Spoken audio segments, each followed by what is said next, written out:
lo que respecta al Papa Francisco y por supuesto los hechos que van surgiendo desde allí, desde el Vaticano.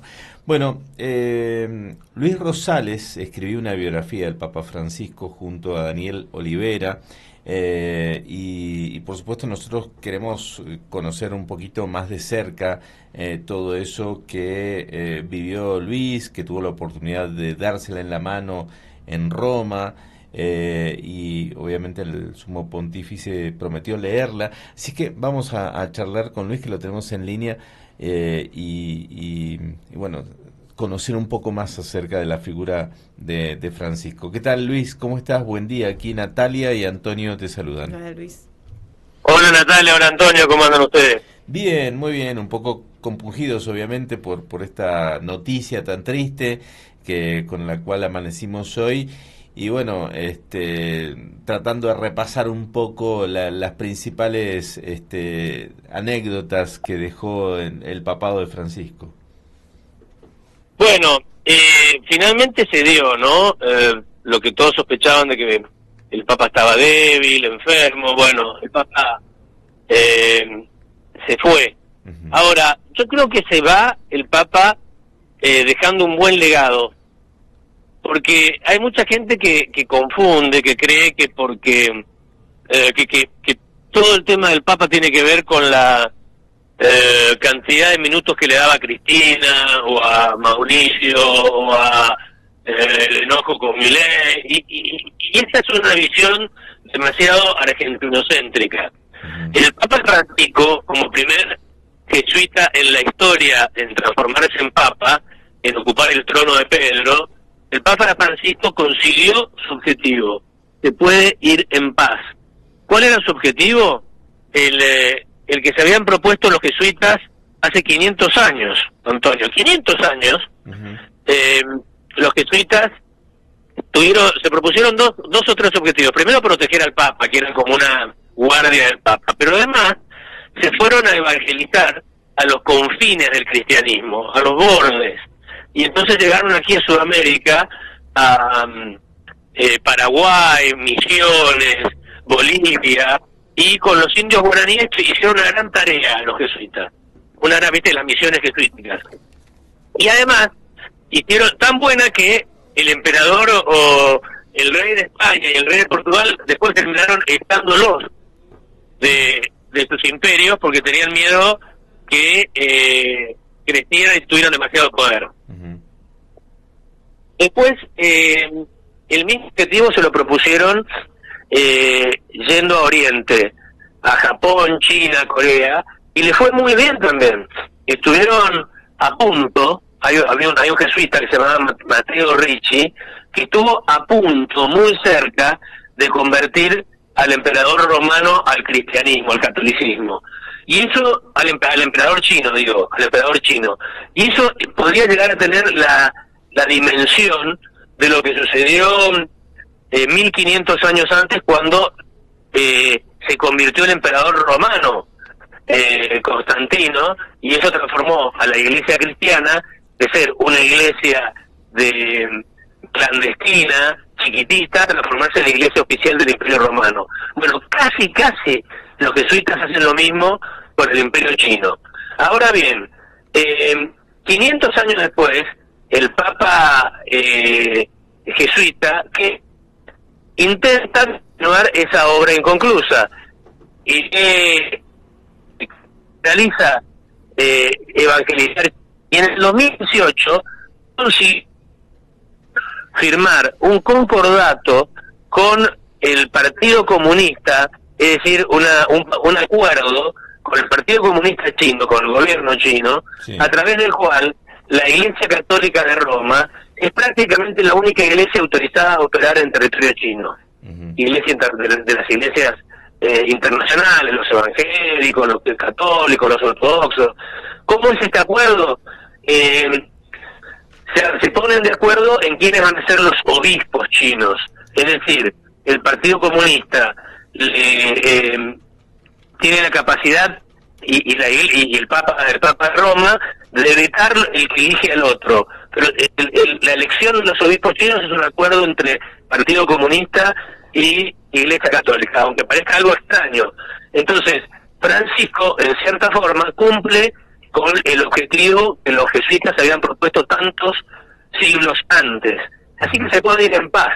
Su tarea, en el libro de tareas de los jesuitas, está concluida. Más allá de que los argentinos, con nuestro ego un poco maltrecho, consideremos que él no viaje a la Argentina, o si era más kirchnerista, o era peronista, o si le gustaba Macri, o si no le gustaba Milei, o lo que fuere. El Papa Francisco cumplió su objetivo, que es entrar en el mercado de almas más enorme y vacante del mundo, que es el mercado de China. Y respecto de todas esas, porque en la biografía que escribiste sobre el Papa, vos te dedicaste más que nada a todo eso, al pensamiento, la doctrina, los proyectos, el impacto geopolítico. Respecto de la Argentina, ¿se puede saber qué pensaba el Papa, cómo veía el futuro del país, o cómo lo vivió desde adentro, ¿no? Cuando se iba en micro, en subte, a distintos lugares y bueno, iba precisamente a visitar los más humildes? Bueno, era un Papa, a ver, se lo llamó cuando recién llegó el Papa de los pobres, el Papa con olor a oveja, ¿te acordás? Uh-huh. Vos sabés que hay un cuento interesante, ¿no? Alguna vez, no te voy a contar quién, pero un pintor muy conocido, argentino, le ofreció al Papa pintar alguna iglesia, algunos frescos, uh-huh, en alguna iglesia del Vaticano. Y el Papa le contestó a través de un obispo, mire, le agradezco enormemente, pero Roma ya está toda pintada. Ya estuvo por acá Miguel Ángel, Rafael, Botticelli, Tiziano, no sé, todos y pintaron todo. Nos hace falta pintar la catedral de Bangui en la República Centroafricana, en el medio de África. Ahora, un lugar que estaba en guerra civil, era muy difícil. Pero el Papa estaba atento a esos límites, a esos bordes, a las periferias. ¿Te acordás que él hablaba de que quería curas con olor a oveja y no curas con olor a oficina, sí, digamos? Sí, exacto. Que salieran al campo, al territorio, ¿no? Al territorio, y eso lo había hecho muy bien, por eso se había transformado, a pesar de ser un jesuita muy culto, en el líder de una iglesia mucho más como rebelde o peleadora, que es la iglesia latinoamericana. Sí. Y el Papa tuvo bastante que ver con eso. Sí. Llegó al papado por liderar precisamente el conjunto grande en aquel momento, mucho más grande aún ahora, de cardenales que representan a los fieles que viven en América Latina. Luis, pensando un poco en la vida pública del Papa, hay qué sé yo, Papa como Juan Pablo, que fue el Papa que visitó más lugares en el mundo, él también, sí, el Papa viajero, él también en algún momento lo pudo hacer. Pero hoy, evidentemente, el foco está puesto en ese simplismo que vos mencionaste, que por qué el Papa no vino a la Argentina, ¿no? Y que el argentino siempre se ocupa de demonizar, nunca mejor utilizada, estas cuestiones o estas acciones del Papa. El Papa en algún momento, o en varios momentos, se refirió a los periodistas en general, y con un dejo al periodismo también local de la Argentina, y habló de 4 cosas en las que no se debería caer: la desinformación, la calumnia, la difamación y la coprofilia, que es amar a lo sucio. Inteligentemente, ¿no? Hablando del periodismo, del cual también ensuciaba mucho la cancha para que él llegara por acá. Bueno, era cierto, ¿te acordás que estábamos con el segundero midiendo a ver a cuánto recibía uno o a otro y a ver si le ganaba? Y eso no pasaba con nadie, con ningún otro país, no estaba en ese detalle. Bueno, tenemos tendencia autorreferencial, ¿no? Nos percibimos demasiado centrales a nivel mundial. Es cierto que después de Che Guevara, Eva Perón, Maradona, Messi, mandamos personajes importantes al mundo entero, que tienen su impacto, pero bueno, nos sentimos muy centrales. Ahora, es algo que se le puede reprochar a Francisco no haber venido a la Argentina. Yo personalmente creo que debería haber venido y haber contribuido de alguna manera a tratar de acercar o de acercar las partes de la grieta tan grande que tenemos acá.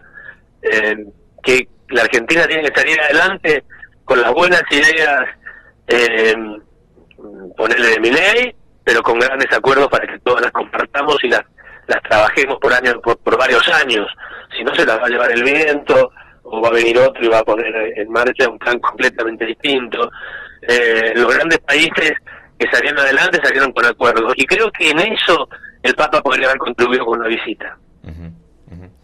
Bien, Luis, te agradecemos muchísimo este acercamiento a la figura de Francisco, y bueno, seguramente estaremos charlando próximamente de algún otro tema. Un abrazo muy grande. Un gran saludo. Gracias. Un gran saludo, un gran abrazo y un gran saludo a través de ustedes a todos los mendocinos. Gracias, adiós, hasta luego. Ahí estaba Luis Rosales, que es especialista en temas internacionales y bueno, y escribió, fue una de las personas que escribió sobre el Papa Francisco, una biografía. Ya que lo mencioné, y va a entrar, va a encajar justo en esta parte, porque claro, el Papa recibió absolutamente a todo el mundo quien lo fue a ver a Roma, sí. O casi todos estos políticos que de alguna u otra manera o con distintas ideologías, sí, se pusieron frente a él, ¿no? Dirigentes sociales, absolutamente